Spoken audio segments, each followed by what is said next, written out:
Welcome to the program today. Manu Gonzalez here in studio, and we have got a great program for you. The question that we're going to be discussing today is, do you believe in conspiracy?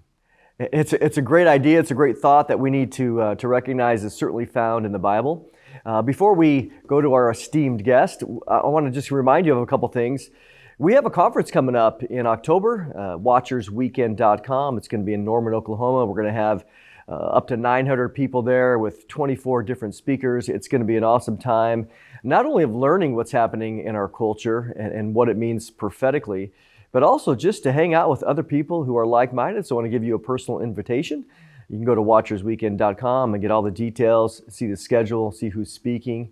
One of our speakers there is Terry James, who we have today. Welcome, Terry. Hi, so nice to be here. So Terry, you recently part of a book, The New World Order, Worlds in Collision and the Rebirth of Liberty, which we want to discuss today.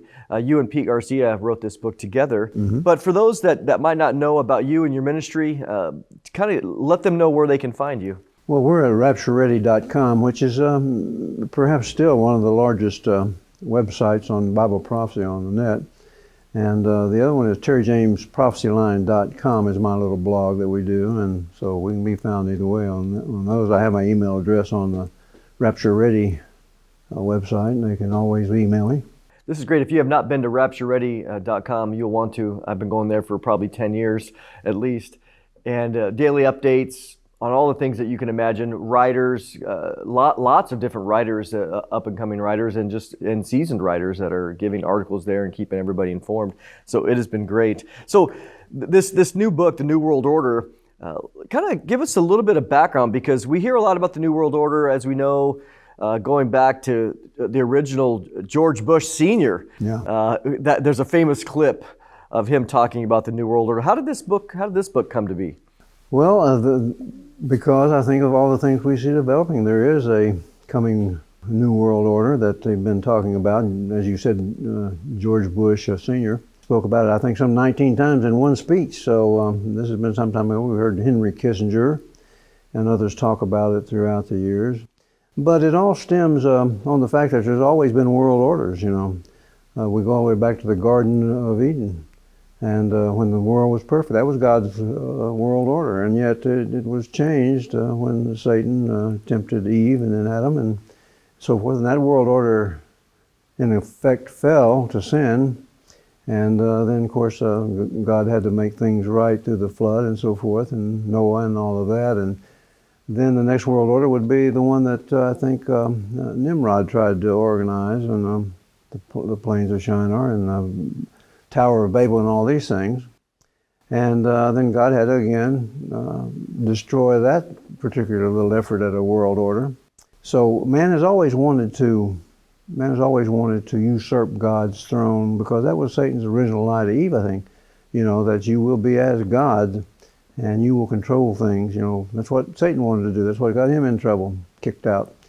And so mankind's still driving toward that New World Order they think is going to be utopia, but of course God's Word tells us, particularly through the Revelation, the book of Revelation, that it's going to end in total, utter destruction and judgment and wrath from God Himself because of the rebellion of man. But that's basically the book in a nutshell. That's why we cover the whole thing, we try to, but particularly the developments with regard to issues and events and so forth that we've seen taking place that we believe indicates exactly where we are in God's prophetic timeline and where we're going shortly. I think it's headed toward the tribulation.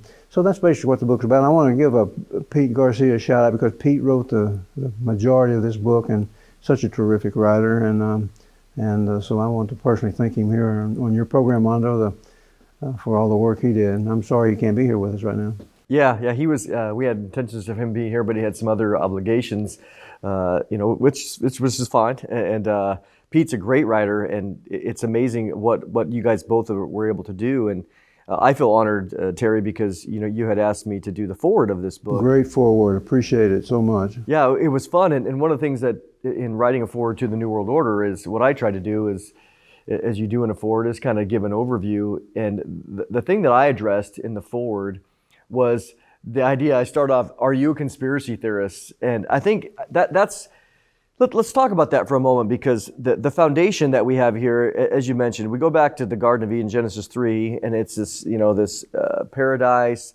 But right there at the beginning, God puts them there. But there's this other guy that shows up that seeks to interrupt, and his fall, his rebellion preceded certainly the Garden of Eden. Mm-hmm. But we have now a person, and that's kind of the way that I approached it was, you have to, if you're a Bible believer, you have to believe in a conspiracy theory, because there is one guy that has been there from the foundation of humanity, at least in the garden, that has been working behind the scenes. Maybe before we go too far in that, how would you define conspiracy? Let's start with that word. That's kind of an interesting word. Well, I think it's just any person or people's conception of what's going on, so far as taking place behind the scenes, what's going to happen, and who causes it, and so forth. I think it's just a hodgepodge of looking into situations, and there are so many conspiracy theories because there's so many ideologies and everything else. But I think this one conspiracy theory is not a conspiracy at all. That is this, the fellow you're talking about.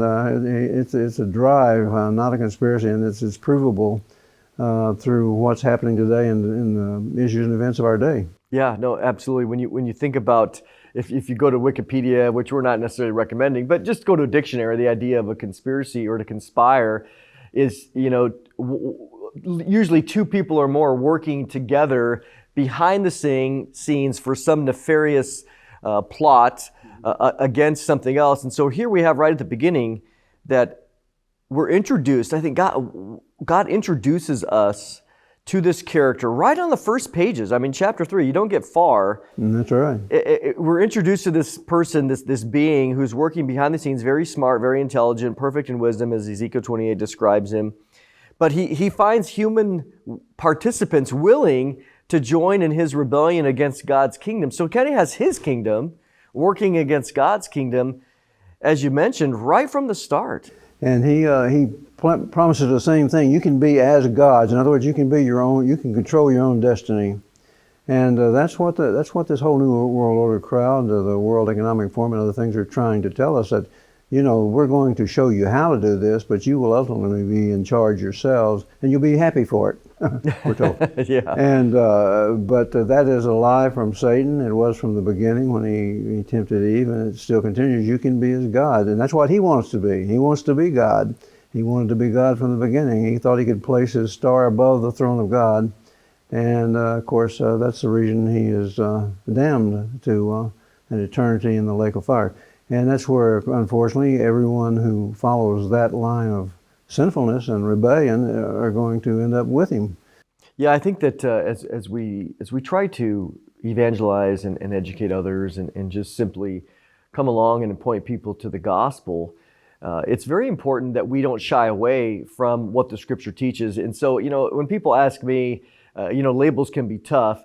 Are you a conspiracy guy? And I go, well, first of all, we have to define what that is. But as a Bible believer, I have to say, yes, of course I'm a conspiracy guy, aren't you? But now that doesn't mean that we embrace every conspiracy that's out there. Of course not. But what we recognize is, again, there's this figure that Ephesians 6:12, that we wrestle not against flesh and blood, and we principalities and powers and spiritual hosts of wickedness in the high places. So let's talk about it for a minute. Satan, Lucifer, however you want to describe this original rebel, he's not alone, is he? Let's talk about his kingdom and what he has, who he has helping him. Well, my own, if you want to say, conspiracy-minded cogitations in that direction is that in Ephesians 6:12, just as you mentioned, we struggle not against flesh and blood, but against powers, principalities. I think there are two sections to that hierarchy. I think there are the demonic minions, and that's primarily what he's talking about. But now we have these human minions that are also a part of it. And again, I think that anybody that proposes a one world order, a new world order, bringing all people together, when God plainly has scattered the nations and made nations and said He wanted nations, not a one world configuration in a sense that Satan wanted it. Anybody who believes this, in my opinion, is in that cabal. And that's my take on it anyway. Yeah. Well, we're gonna take a little break here. We're gonna talk more about conspiracy, and really the clash of these two kingdoms after the break, but we're going to give you an opportunity here how you can continue to stay informed on a monthly basis with the Prophecy Watchers magazine. In case you haven't noticed, the whole world is spinning out of control, but we are not surprised because many of the things taking place were prophesied in the Bible thousands of years ago.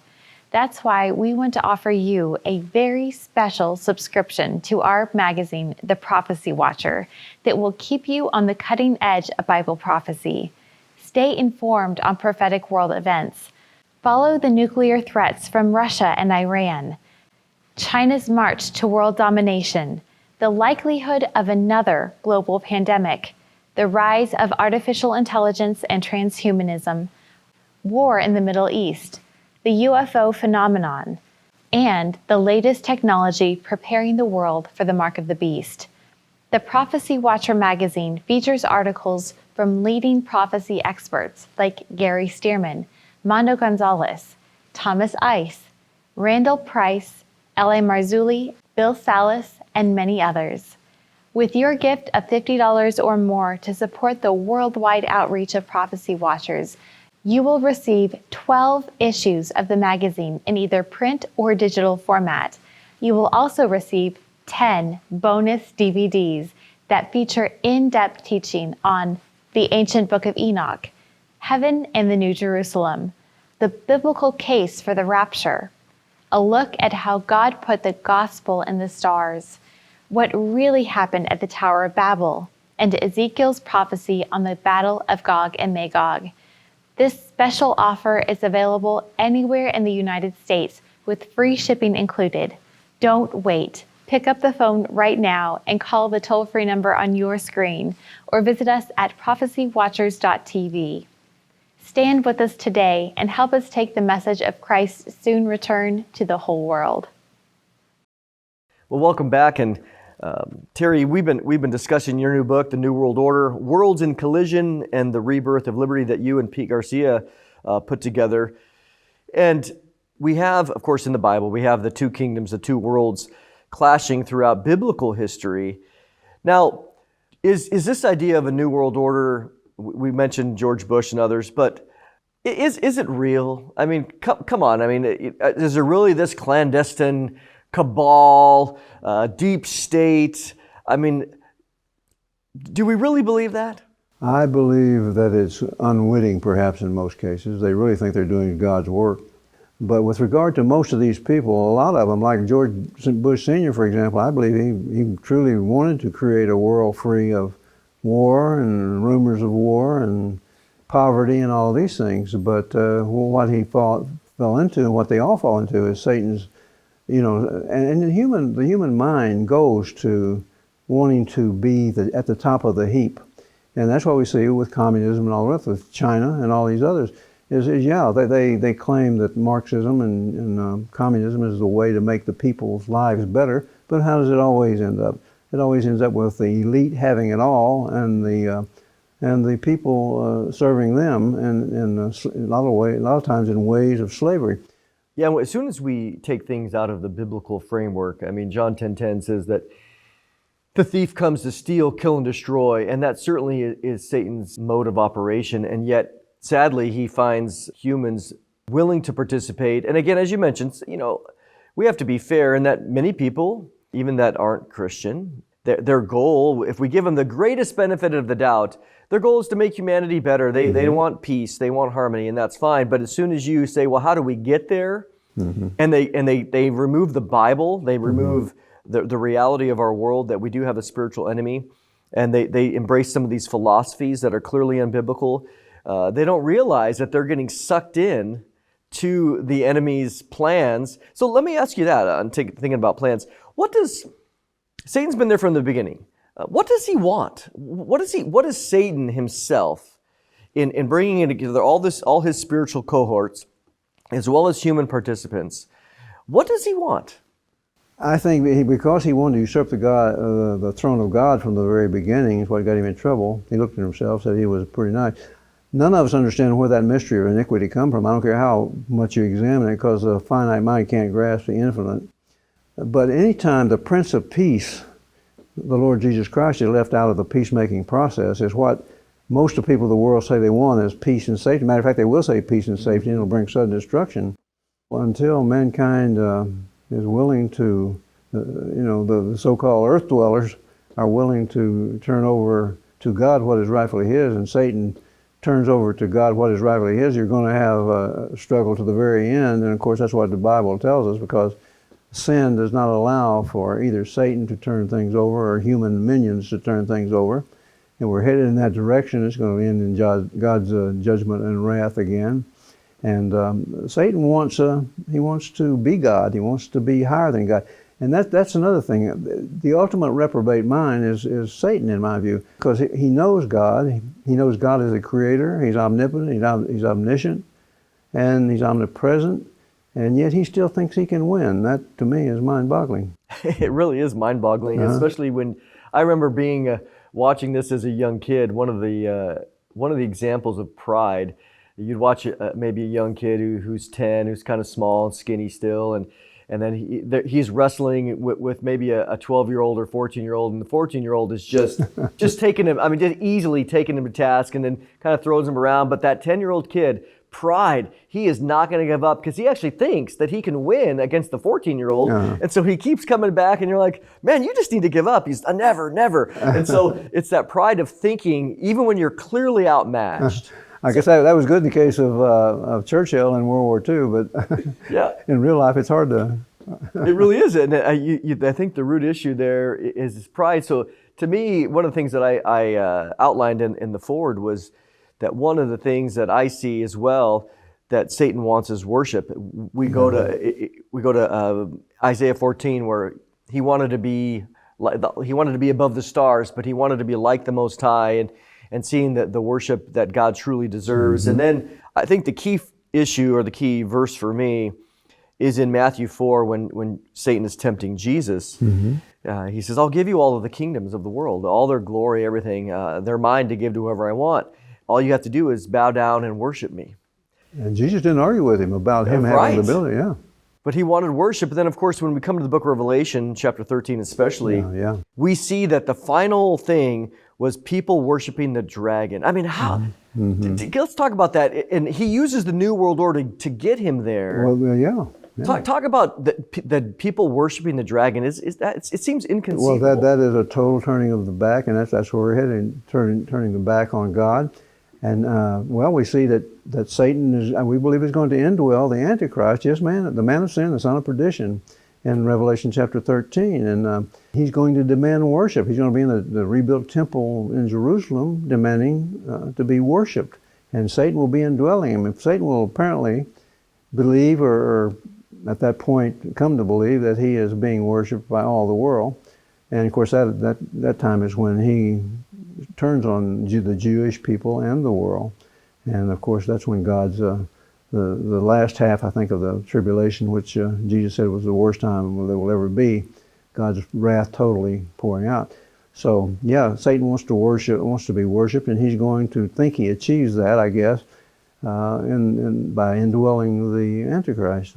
You know, one of the things that Pete and Terry bring out in the book so well is when you see what Satan's trying to do and establish, even going back again from the beginning, Tower of Babel, or these New World Order ideas, that one of the ways that they do it is or that he does it, is through crisis. We see out of World War I, as you mentioned, the League of Nations, and then out of World War II, the United Nations, these world global governments. Now the new word is global, World Health Organization, world this, world that, world that. Forum, yeah, World Economic Forum. So in the sense of seeing the way that Satan has done things in the past, using crisis to continue to bring the New World Order into place, what do you see as some of the crises that have happened, and maybe future crises that are going to help bring that about? Well, I'm actually thinking about a book I'm going to do called The Crisis.